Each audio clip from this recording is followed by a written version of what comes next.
Kapayapaan po ang sumainyo, mga minamahal namin mga taga-subaybay. Tayo na pong mag-aral at magbulay ng mga salita ng Diyos sa programa, Ang Kabanal-Banalan.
Kami po ay patuloy na nagpapasalamat sa Panginoon sapagkat patuloy niyang binibigay sa atin ang pagkakataon upang magbulay sa kanyang mga kalooban.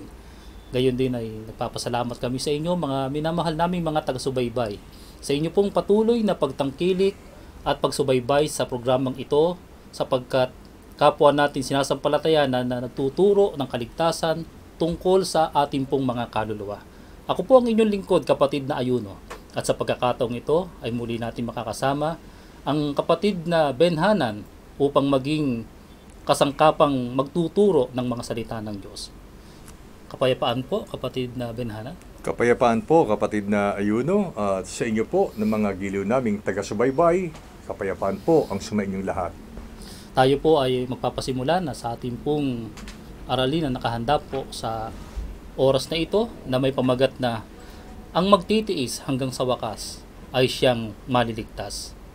Ang paksa po sa araw na ito ay tutukoy po tungkol po sa kahalagahan ng pagtitiis na ito po ay itinuturo ng mga banal na kasulatan para patunayan din sa atin ang kahalagahan nito upang hindi natin tanggihan kung dumating man tayo sa isang sitwasyon na kailangan nating batahin o kaya ay daanan ang mga mabibigat na sitwasyon ng buhay dahil sa paglilingkod sa Panginoon. Gayon din naman ay upang makita po natin na dito nanggagaling sa patuloy na paglilingkod natin sa Panginoon ang lakas upang ipagtagumpay natin at magkaroon tayo ng kaligtasan na ipagkakaloob ng Panginoon sa atin kung tayo po ay magtagumpay. Kaya pasimulan na po natin, mga minamahal na mga taga-subaybay. Kapatid na Benhanan, bilang unang katanungan, ano po ba ang nasa puso ng tao na siyang dahilan ng kanyang ipinagkakasala? Alam niyo po, sa pagkakataong ito, muli ay gigisingin po ang ating kamalayan kung papaanong dapat maging aware po ang bawat isang tao na alam niya kung ano ang pinag-uugatan, kung bakit ang tao ay patuloy na nagkakasala. At dahil nga po sa katanungang ito, aalamin natin ano ba ang nasa puso ng tao? Kung bakit ang tao ay patuloy na nagkakasala. Pakibasa po, kapatid na Ayuno, ang Marcos 7:20 hanggang 22. Nagpatuloy siya ng pagsasalita. Ang lumalabas mula sa tao ang nagpaparubi sa kanya sa mata ng Diyos, sapagkat sa loob, sa puso ng tao, nagmumula ang masasamang isipang nag-uudyok sa kanya na makiapid, magnakaw, pumatay, mangalunya, mag-imbot, at gumawa ng lahat ng kabuktutan, tulad ng pagdaraya, kahalayan, pagkainggit, paninirang puri, kapalaluan, at kahangalan. Narito po, mga giliw naming taga-subaybay, na mahalagang maalaman natin at madama natin ano ba ang nilalaman ng ating puso. Sapagkat sa puso nang gagaling ang masamang isipan na nag-uudyok sa kanya upang ang tao'y gumawa ng pakikiapid, ng pagnanakaw, ng pagpatay, ng pangangalunya, at ng pag-iimbot. Gayon din, ito ang nag-uudyok sa tao kung ano ang laman ng puso niya upang gawin ang mga bagay na kabuktutan takutan sa harap ng Diyos, kapatid na ayuno. Kaya po napakadali po na ang tao po ay matukso na gawin ang mga bagay na ito dahil ito rin ang nakikita niya sa paligid, ito rin ang nakikita niya sa balita sa radyo, sa TV.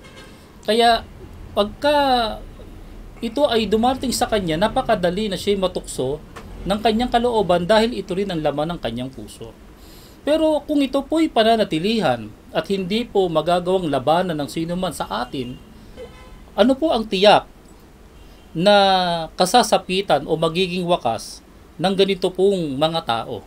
Mga giliw naming mga taga-subaybay, tiyak na hindi po natin magugustuhan ang sasapitin o magiging wakas kung ang tao ay namatay sa kanyang kasamaan at hindi niya nagawa ang pagbabago. Isang napakaabang kapalaran na kailanman ay hindi magugustuhan ng sino man. Kung kaya, sa pamamagitan po ng paksang ito, kapatid na ayuno, mga giliw naming taga-subaybay, ay nagbababala ang ating kataas-taasang Diyos, udyok ng kanyang pag-ibig po sa atin. Narito po ang masamang kasasapitan ng taong masama kung hindi po siya makapagbago. Galatia 5:19 hanggang 21. At hayag ang mga gawa ng laman, sa makatwid ay ang mga ito: pakikiapid, karumihan, kalibugan, pagsamba sa Diyos-Diyusan, pangkukulam, mga pagtataniman, mga pagtatalo, mga paninibugho, mga pagkakaalitan, mga pagkakampi-kampi, mga pagkakabahabahagi, mga hidwang pananampalataya, mga kapanaghilian, mga paglalasing, mga kalayawan, at ang mga katulad nito. Tungkol sa mga bagay na ito ay aking ipinagpapaon ng ipaalaala sa inyo, tulad sa aking pagpapaalaala ng una sa inyo, na ang mga nagsisigawa ng gayong mga bagay ay hindi magsisipagmana ng kaharian ng Diyos. Narito po mga giliw naming mga taga-subaybay, inulit pong muli sa atin sa pamamagitan ng binasang talata ang mga hayag na gawa ng laman, na kung kaya ito nagagawa ng tao sapagkat yun ang laman ng puso niya, kapatid na ayuno, mga giliw naming taga-subaybay. At nakikita po natin ito, naoobserbahan po natin ito, na malaki na ang ipinagbago ng sanlibutan o ng mundong ito. Kung dati itinatago ng mga tao ang mga gawa ng lamang ito dahil medyo nahihiya pa, pero ngayon ay bulgaran. At ito ay mababalitaan natin, nakikita natin, maging sa ating kapitbahay, maging sa ating kaanak, na tahasang ginagawa ang mga bagay na ikasasama o mga bagay na hindi ayon sa kalooban ng Panginoon. At kung ang tao manatili sa kanyang kasamaan hanggang sa ito ay kanyang kamatayan, ang masaklap na sasapitin niya, mga giliw naming taga-subaybay, kailanman ang tao ay hindi magmamana ng kaharian ng Diyos. O sa ibang salita, hindi po maliligtas ang kanyang kaluluwa. At dahil hindi siya maliligtas, ang kaluluwa niya ay nakatakda sa dagat-dagatang apoy na mas kilala natin na sa tawag na impyerno. Kaya po, mga minamahal namin mga taga-subaybay, lubos nating sampalatayanan ng mga aral na ito ay maghahatid sa atin sa isang tiyak na pagbabago upang tayo po ay huwag matulad o kaya ay magkaroon sa buhay natin ng katiyakan ng pagkapahamak. Sa halip, kung tayo po ay sumumpalataya at magbago tayo ng ating pong pamumuhay, ay magkakaroon din ng pagbabago sa ating pong mga kalagayan. Magkagayon pa man, may pag-asa pa po bang mabago ang lakad o pamumuhay ng tao sa pagkakasala? Tahasan pong masasabi nating meron po. Kasi nga, kung wala pong pag-asa ang tao para siya ay mabago, ay hindi na po natin ipapahayag ang kaloobang ito ng ating Panginoon. Kaya sa pakinig po ninyo, mga giliw naming mga taga-subaybay, ariin po natin na ito ay isang dakilang pagkakataon upang ang Diyos ay lumikha ng pag-asa sa puso po natin.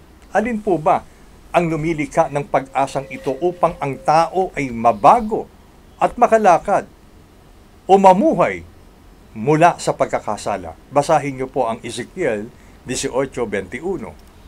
Ngunit kung ang masama ay humiwalay sa kanyang lahat na kasalanan na kanyang nagawa at ingatan ang lahat na aking mga palatuntunan at gumawa ng tapat at matuwid. Siya'y walang pagsalang mabubuhay, siya'y hindi mamamatay. Narito po mga giliw naming mga taga-subaybay. Ang pag-asa ay ibinibigay po sa ating mga tao. Yon ay bahagi at papel ng Diyos na kanyang ginagampanan upang ang tao ay magkaroon po ng pag-asa sa buhay na ito. Subalit dapat po nating maunawaan na may bahagi din po tayo bilang tao upang ang pag-asang ibinibigay sa atin ng Panginoon ay huwag masayang. Ang sabi ng Biblia, magkakaroon lamang tayo ng malaking pagbabago kung ang tao ay magbago at hihiwalay sa lahat niyang kasalanan na kanyang nagawa at maingatan niya ang lahat ng palatuntunan ng ating Panginoon. Kalakip nito ay ang pagsunod niya ng tapat at matuwid sa kung ano ang kalooban ng Diyos, kapatid na ayuno. Salamat po sa magandang aral na ito ng ating Panginoon. Mga minamahal ng mga taga-subaybay, meron pong pag-asa na nakalaan para sa atin upang mabago ang takbo ng ating buhay sa halip na tungo sa pagkapahamak ay maging tungo sa isang pag-asa na tayo po ay makaliligtas. Kaya maraming salamat po sa Panginoon at gayon din sa programang ito na nagtuturo ng mga mahalagang bagay. Ngayon po, papaano po naman gagawin po ng tao na baguhin ang kanyang lakad mula sa pagiging sanay sa paggawa ng masama, kapatid na Benhanan? Tungkol po sa pagbabagong ninanais ng tao na mabago sa kanyang buhay, kailanman walang kapangyarihan ng tao. Opo. Maliban na sundin niya kung ano po ang ipinapayo ng banal na kasulatan. At ito po ay mababasa natin sa awit 51 at 10. Ganito po ang sabi, "Likhaan mo ako ng isang malinis na puso, O Diyos, at magbago ka ng isang matuwid na espiritu sa loob ko." Ganito dapat natin idalangin sa Panginoon. Isang mataimtim na panalangin ang ihandog natin palagi sa Panginoon, na ipinararating natin sa Panginoon mula sa tapat na kalooban na likhaan tayo ng isang pusong malinis at ng bagong espiritu sa Kanya. Sapagkat malibang idalangin ng tao ang mga bagay na ito, kailanman ay hindi niya magagawa sa kanyang sarili na mabago ang kanyang pamumuhay o ang kanyang paglakad dito sa ibabaw ng lupa. Kinakailangan natin, mga giliw naming taga-subaybay, ang palagi ang komunikasyon sa ating Panginoon sa pamamagitan po ng mataimtim na panalangin. Kaya po, kailangan natin talagang pagsisihan, mga minamahal nating mga taga-subaybay, ano man pong kasalanan ng ating pong nagawa. Buksan natin ang ating kalooban sa Panginoong Diyos sapagkat Siya po ang may kapangyarihan upang tayo po ay mabago, upang tayo po ay mapatawad sa ating mga pagkakasala. Pero magkagayon pa man, kapatid na Benhanan, kung ang tao po ba ay inamin niya sa kanyang sarili na siya po ay makasalanan, diringgin ba ng Panginoong Diyos ang kanyang mga panalangin? Ay tiyak pong opo. Kasi may mga pangyayari po, alinsunod sa tala ng Biblia, may mga tao na pinapangyari ng Panginoon na yung kanilang pag-asa ay maging buhay na pag-asa. Mula sa pagiging makasalanan, ay sumampalataya sa ating Panginoon, at dahil doon, ang kanilang panalangin ay dininig ng Panginoon. Ito po ay mababasa natin sa Mateo 15:22, kasama ang 25 hanggang 28. Pakibasa po, kapatid na ayuno. At narito, ang isang babaeng Kananeya na lumabas sa mga hangganang yaon at nagsisigaw na nagsasabi, "Kahabagan mo ako, O Panginoon, ikaw na anak ni David. Ang aking anak na babae pinahihirapang lubhan ng isang demonyo." Datapwat lumapit siya at siya'y sinamba niya na nagsasabi, "Panginoon, sakluluhan mo ako." At siya'y sumagot at sinabi, "Hindi marapat na kunin ang tinapay sa mga anak at itapon sa mga aso." Tatapwat sinabi niya, "Oo, Panginoon, sapagkat ang mga aso man ay nagsisikain ng mga mumo na nangalalaglag mula sa dulang ng kanilang mga Panginoon." Nang magkagay sumagot si Jesus at sinabi sa kanya, "O babae, malaki ang pananampalataya mo. Mangyari sa iyo ayon sa ibig mo." At gumaling ang kanyang anak mula sa oras na iyon. Narito po mga giliw naming mga taga-subaybay na pinatutunayan po ng mga pangyayari sa unang mga pangyayari sa mga taong nasulat sa banal na kasulatan. May isang babaeng Kananeya na dumulog sa Panginoon. Sabi po ng babaeng ito ay, Panginoon, pagalingin mo ang aking anak. Bakit siya lumapit sa Panginoon at dininig ang kanyang panalangin? Una, ang babaeng Kananeya ay nagpa-practice o gumaganap ng mga pagsamba na ukol sa Diyos-Diyosan. Alinsunod sa kasaysayan, ang mga taga-Kanaan ay sumasamba sa Diyos-Diyosan. Ang kanilang mga pananambahan o paglilingkod sa Panginoon ay masasabi natin sa uring paganismo. Ibig sabihin, hindi sila kumikilala sa tunay na Diyos. At ang pagsamba sa Diyos-Diyosan ay isa sa pinakamalaking kasalanang magagawa ng tao. At kapag hindi niya nabago ang gayong uri ng paglilingkod, siya po ay mananatiling makasalanan sa harap ng Panginoon. Pero iba po ang nangyari rito, kapatid na Ayuno. Sa babaeng Kananeya na matapos niyang makita ang kanyang sarili na makasalanan, ay nagsisi siya at nagpakumbaba. Lumapit siyang may kababaang puso sa harap ng Panginoon. At naroon ang tapat sa kaloobang paghingi ng saklolo na pagalangin ng ating Panginoong Kristo Jesus ang kanyang anak na may sakit.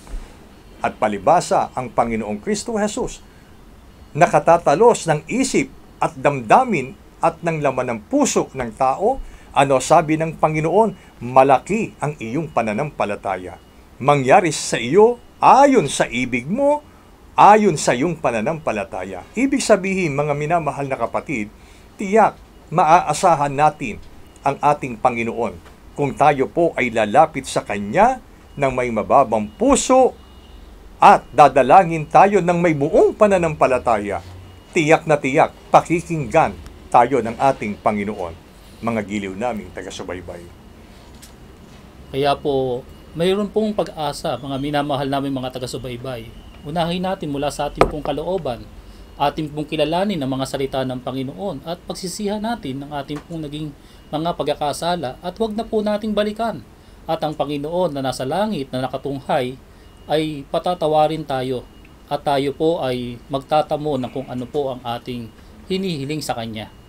At kaya dahil po dito, papaano po makatitiyak ng kaligtasan ng isang taong nagnanais na magkamit nito, kapatid na Benana? Alam nyo, mga giliw naming mga taga-subaybay, may kasabihan nga na mahirap baguhin kung ano yung ating nakasanayan. Opo. At kung ibig natin na mabago kung ano man yung ating kinasanayan, nangangailangan po ito ng lubhang pagtitiis. Sapagkat maliban na magtiis tayo, hindi natin kailanman magagawa ang isang pagbabago na naaayon sa kalooban ng Panginoon. Basahin niyo po ang Hebreo 10:36 ukol dito. Sapagkat kayo'y nangangailangan ng pagtitiis, upang kung inyong magawa ang kalooban ng Diyos, ay magsitanggap kayo ng pangako. Maliwanag po ito, mga giliw naming taga-subaybay, sapagkat sinasabi ng banal na kasulatan na pagtiisan natin ang mga bagay na makapagpapabago ng ating lakad o pamumuhay sa tulong ng Diyos. Ay magagawa po natin ang kanyang kalooban at mula rito itatanggap tayo ng kanyang pangako. Kailangan lamang po, mga giliw naming taga-subaybay, ay habaan po natin ang atin pong pagtitiis. Sapagkat kung walang pagtitiis, wala tayong pakikinabaging anuman sa anumang ipinangako ng Diyos sa tao. Ang pagtitiis po ay pagkilala sa kapangyarihan ng Panginoon. Samantalang tayo po ay humihiling sa Kanya, ay hinihintay nating may buong pagtitiis ang Kanyang kasagutan sa ating pong mga kahilingan ay ipagkakaloob ng Panginoon sa atin. Kaya marapat lamang po na tayo po ay magtiis samantalang ginagawa po natin ang kalooban ng Diyos laban sa anumang sitwasyon na nagaganap sa buhay natin. Ang Panginoon naman na nakakita sa atin ay pagpapalain po tayo. Ano po ang tinitiyak po ng Panginoong Kristo Jesus, kapatid na Benhanan, sa mga taong nagtitiis ng tukso o kaya ay udyok ng pagkakasala? Gaya po ng ating narinig, ang paksang ito ay nagtuturo sa atin na sa buhay na ito ay nangangailangan po tayo ng pagtitiis, kapatid Opo. na ayuno.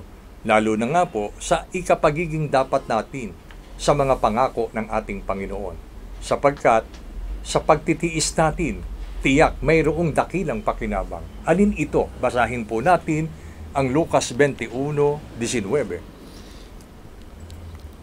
Sa inyong pagtitiis ay may pagwawagi ninyo ang inyong mga kaluluwa. Narito po mga giliw naming taga-subaybay. Gaya po ng aking pong naipahayag na kanina, hindi po madali na baguhin ang mga bagay na ating kinasanayan. Kailangan nating magpigil, kailangan po nating magtiis, kailangan po natin ang pagtsatsaga. Sapagkat kung magawa natin ito, alinsunod sa salita ng Panginoon, tinitiyak niya, magtatagumpay ang taong nagtitiis at maipagtatagumpay niya ang kaluluwa niya upang maging malinis, banal at karapat-dapat sa mga pangako ng Diyos. Kaya mga minamahal naming mga taga-subaybay, naritong muli ang isang paksang aralin na humihikayat po sa atin na kung ibig nating makamit ang pangako ng Panginoon, tanggihan natin ang mga bagay na gawa ng laman. Sa halip na ito ang ingatan natin sa ating puso, ay ingatan po natin kung ano ang payo at pagbibilin at mga salita ng ating Panginoon Diyos. Kung ang mga salita ng Diyos ay nananahan sa ating puso, maliwanag po ang sabi ng Biblia, yan ang atin pong maisa sa kabuhayan. At ito ang maghahatid sa atin sa pamamagitan ng ating pagtitiis, maipagwawagi natin ang ating mga kaluluwa. Dahil dito mga mahal naming taga-subaybay, muli isang panalangin po ang atin pong pagsasalu-saluhan. Kapatid na ayuno. Dakilang Diyos na makapangyarihan sa lahat, pinasasalamatan ka namin sa lahat ng kabutihan at sa iyong mga kagandahang loob na ipinagpapala sa amin. Dinadalangin namin, Panginoon naming Diyos, na lubos naming maramdaman ang iyong kapangyarihan sa buhay namin, lalo na po sa mga sumusubaybay sa programang ito. Dinadalangin namin, Panginoon naming Diyos, na ang iyong mga salita ay maging makapangyarihan nawa sa kanilang kalooban, na humikayat sa kanila, na sumampalataya at maglingkod sa iyong dakilang pangalan. Nawa sa pamamagitan ng programang ito ay aming maipakilala sa kanila na ikaw ang Diyos na marapat na maghari at pagsukuan ng mga kaluluwa. Dahil dito, Panginoon naming Diyos, magsilbing pinto ang bukas naman ito sa kanila upang sila ay magkaroon ng pagkakataon katulad ng iyong mga banal na magpuri at magpasalamat sa iyong dakilang pangalan. Dalangin din namin, Panginoon naming Diyos, ang pagtatagumpay ng programang ito. Patuloy mong ipagkaloob ang banal na Espiritu upang siyang maranasan at madama ng mga nakikinig ng iyong mga salita. Ang banal na Espiritu ang siyang magbukas ng unawa ng kanilang mga kalooban upang sila'y manghawakang mahigpit sa aral na kanilang napakikinggan. Panginoon naming Diyos, buong puso kami sumasampalataya. Ang mga bagay na ito ay pagpapala mo sa amin. Aming dalangin ito sa inyong pangalang Diyos at Kristo Jesus na aming tagapagligtas. Amen. Amen.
salamat po sa inyong pagtangkilik sa palatuntunang ito ng Kabanal-Banalang Iglesia ng Diyos kay Kristo Jesus. Ang programang ito ay maaari ding mapanood sa pamamagitan ng Facebook Premiere, araw-araw sa ganap na 7 ng gabi.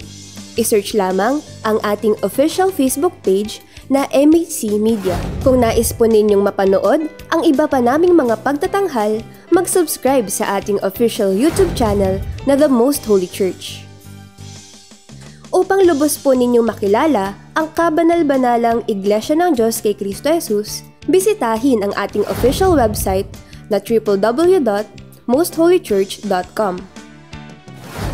Para naman sa inyong katanungan, prayer request, o libreng Bible study sa inyong tahanan, tumawag o mag-text sa mga numerong ito. Sa Smart or Talk and Text, 0909-555-5009.